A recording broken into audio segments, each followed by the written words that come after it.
আসসালামু আলাইকুম।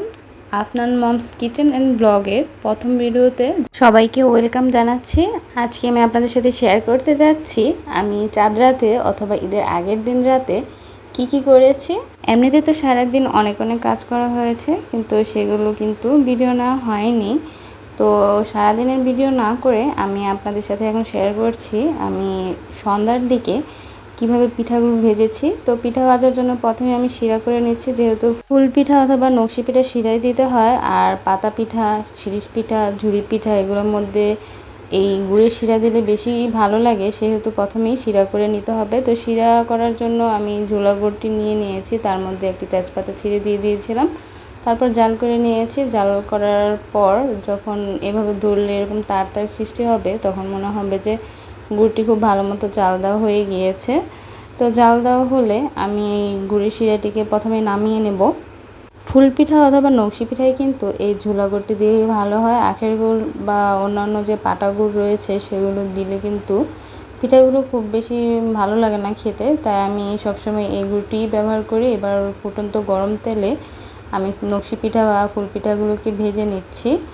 এভাবে একটি একটি করে দিয়ে তারপর এরকম হালকা হালকা বাদামি কালার হয়ে আসলে আমি পিঠাগুলোকে উঠিয়ে নেব। এই নকশি পিঠাগুলো কীভাবে বানাতে হয় তা আমার একটি কুকিং চ্যানেল রয়েছে, ঘরোয়া রান্না বাই আফরোজা। তার মধ্যে সকল রেসিপিগুলো কিন্তু একদম সুন্দরভাবে দেওয়া আছে, চাইলে কিন্তু দেখে আসতে পারেন। তো পিঠাটি ভাজা হয়ে গিয়েছে, এবার আমি সরাসরি গুড়ের শিরার মধ্যে এই পিঠাটিকে দিয়ে দেব। দিয়ে একদম একটি লাঠি বা একটা কাঠির সাহায্যে চাপ দিয়ে কিছুক্ষণ ধরে রাখবো, তারপর উঠিয়ে নেব। আপনারা যদি পিঠাটি একটু বেশি মিষ্টি খেতে চান, সেক্ষেত্রে কিন্তু পিঠাটি একটু বেশিক্ষণ এই গুড়ের শিরার মধ্যে ভিজিয়ে রাখতে পারেন, আর একটু কম মিষ্টি খেতে চাইলে সাথে সাথে এভাবে উঠিয়ে নিতে পারেন। তো এক এক করে কিন্তু একই প্রসেসে সবগুলো পিঠা ভেজে নেব আর এই গুড়ের শিরার মধ্যে দিয়ে নেব। এমনিতে ঈদের মধ্যে কিন্তু প্রচুর পরিমাণ কাজ থাকে, কিন্তু কাজ থাকলেও পিঠাপুলি না ভাজলে কেমন যেন ঈদ ঈদ মনে হয় না। তাই আমি কিন্তু কষ্ট হলো পিঠাগুলো ঈদের আগের দিন রাতে ভেজে নিচ্ছি।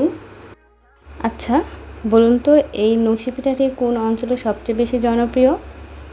আমি যতটুকু জানি এই নকশি পিঠাগুলো কিন্তু মুর্শিদাবাদ অঞ্চলে খুবই জনপ্রিয়, আর তারা কিন্তু খুব সুন্দর সুন্দর নকশি করে এই পিঠাগুলোকে বানিয়ে অনেক আকর্ষণীয় করে তুলতে পারে। আর নরসিংদী অঞ্চলে কিন্তু অনেক কিছুই অনেক জনপ্রিয় আমাদের কাছে। তো পিঠাগুলো এক এক করে ভেজে গুড়ের শিরা দেওয়া হয়ে গিয়েছে। এবার আমি ভেজে নেব কিছু পাতা পিঠা বা পাঁপড় পিঠা। এই পাঁপড় পিঠা অথবা পাতা পিঠা কিন্তু আমি কাগজে বানিয়েছি। এই পিঠাগুলোর রেসিপিও কিন্তু আমার ঘরোয়া রান্না বা আফরোজা কুকিং চ্যানেলে রয়েছে। আমি ডেসক্রিপশন বক্সে আমার কুকিং চ্যানেলের লিঙ্ক দিয়ে দিব, চাইলে দেখে আসতে পারেন। খুব সহজেই কিন্তু কাগজের সাহায্যে এই পিঠাগুলোকে বানিয়ে ফেলতে পারেন কোনো প্রকার পাতা ঝামেলা ছাড়াই। এই সবগুলো পিঠা কিন্তু আমি রোজার ঈদের সময় বানিয়েছিলাম, তো তখনও কিছু ভেজেছি, আর এই কোরবানি ঈদেও কিছু ভেজে নিচ্ছি। পিঠাগুলো কিন্তু 1 বছর পর্যন্ত রাখলে কোনো রকম নষ্ট বা গন্ধ কিছুই হবে না। তো পিঠাগুলো ভাজার পর উপর থেকে গুড়ের শিরাটি দিয়ে নিচ্ছে, চাইলে কিন্তু আপনারা চিনিও দিতে পারেন, আর চিনি দিলে কিন্তু পিঠাগুলো বেশি দিন মুচমুচে থাকে। কিন্তু আমার কাছে মনে হয় যে গুড়ের শিরা দিলে পিঠাটি খেতে বেশি ভালো লাগে। তো আমি চেষ্টা করছি যে সবগুলো পিঠাতেই গুড়ের শিরা দিতে। পাঁপড় পিঠা ভাজা হওয়ার পর আমি এখন ভেজে নিচ্ছি সাবুদানার পাঁপড় পিঠা। এই পিঠার রেসিপিটাও আমার চ্যানেলে রয়েছে, সেখানে চাইলে দেখে আসতে পারেন। তো পিঠাগুলো এইভাবে কীভাবে নকশি করেছি তারও কিন্তু আরেকটি ভিডিও রয়েছে আমার চ্যানেলে, সেটাও দেখে আসতে পারেন যদি আপনাদের কাছে ভালো লাগে। তো ভাজার পর একইভাবে উপর থেকে গুড়ের শিরা আমি দিয়ে নিচ্ছি।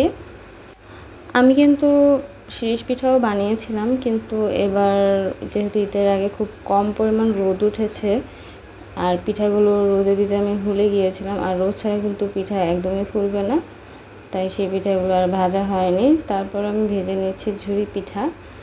আর এই ঝুরি পিঠা কীভাবে দিতে হয় তাও কিন্তু আমার চ্যানেলে রয়েছে, চাইলে দেখে আসতে পারেন।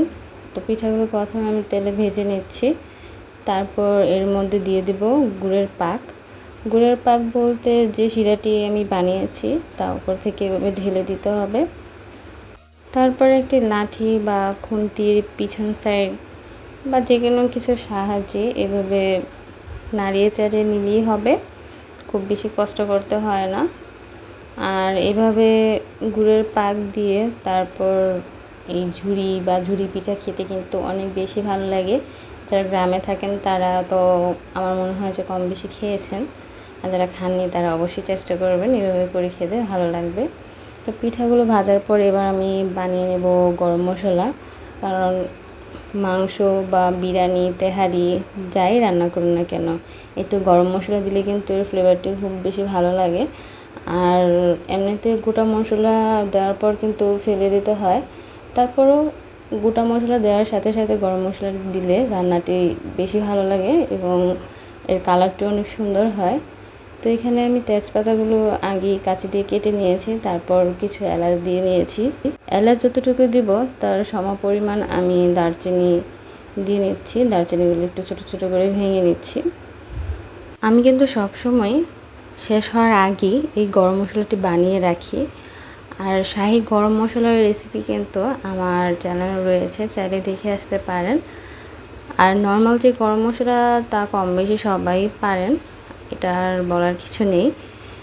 তো দারচিনিগুলো এভাবে ভেঙে দেওয়ার পর এখানে পরবর্তীতে দিয়ে দেব কিছু লং। আর লংটি এলাচ দারচিনির থেকে অর্ধেক পরিমাণ দিতে হয়, কারণ লংয়ে একটা স্ট্রং ফ্লেভার থাকে, যেটা খুব বেশি দিলে কিন্তু খাবারের স্বাদ অন্যরকম হয়ে যায়। তাই অর্ধেক পরিমাণ দিলে আমার কাছে মনে হয় যে ভালো। তারপর একটি কড়াই আমি খুব ভালো করে প্রথমে গরম করে নিয়েছি। তারপর চুলার তাপমাত্রা একদম লোতে করে এই গোটা গরম মশলাগুলোকে দিয়ে নিয়েছি এবং হাতের সাহায্যে ছড়িয়ে দিচ্ছি। তারপরে এই গরম মশলাগুলোকে আস্তে আস্তে ভেজে নিতে হবে। ভাজতে ভাজতে একটি সময় দেখতে পাবেন যে এই গরম মশলা থেকে অনেক সুন্দর ঘ্রাণ আসছে। ওই পর্যায়ে চুলাটি নিভিয়ে এই কড়াইতেই রেখে দেব কিছুক্ষণ। ঠান্ডা হলে কিন্তু এই গরম মশলাগুলো আরও বেশি মুচমুচে হবে। তো ঠান্ডা হওয়ার আগ পর্যন্ত একটু পরপর একটু নেড়ে চেড়ে দিলে ভালো হয়, যাতে করে নিচেরগুলো পুড়ে না যায়, তাই জন্য। তো ঠান্ডা হয়ে গিয়েছে।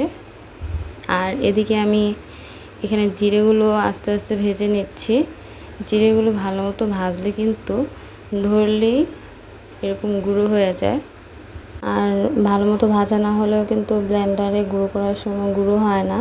আর দানা দানা থাকলে কিন্তু মাংস বা যে কোনো কিছুর সাথে দিলেই ভালো লাগে না, মুখের মধ্যে কেমন জানি দানা দানা লাগে। গরম মশলা এবং জিরা ঠান্ডা হতে হতে আমি এখানে জয়ফল নিয়ে নিয়েছি। এই জয়ফলগুলোকে আমি একসাথে গুঁড়ো করে নিই, রেখে দিলে কেমন জানি ভিতর থেকে পাউডার পাউডার হয়ে যায়, তাই একসাথে গুঁড়ো করে ফ্রিজেও রেখে দিই। আবার অনেক সময় বাইরে রেখে দিলেও কোনো সমস্যা হয় না। তো ব্লেন্ড করার আগে এগুলোকে একটু এভাবে ভেঙে নিচ্ছি। ভেঙে নিলে গুঁড়ো করতে একটু সুবিধা হয়। এই জয়ফলগুলো মাংস দিলে কিন্তু মাংস খুব তাড়াতাড়ি সফট হয়ে যায়। তো জয়ফলগুলো ভেঙে নিয়ে তারপর গরম মশলা, জিরে আর জয়ফলগুলোকে ব্লেন্ড করে নেব।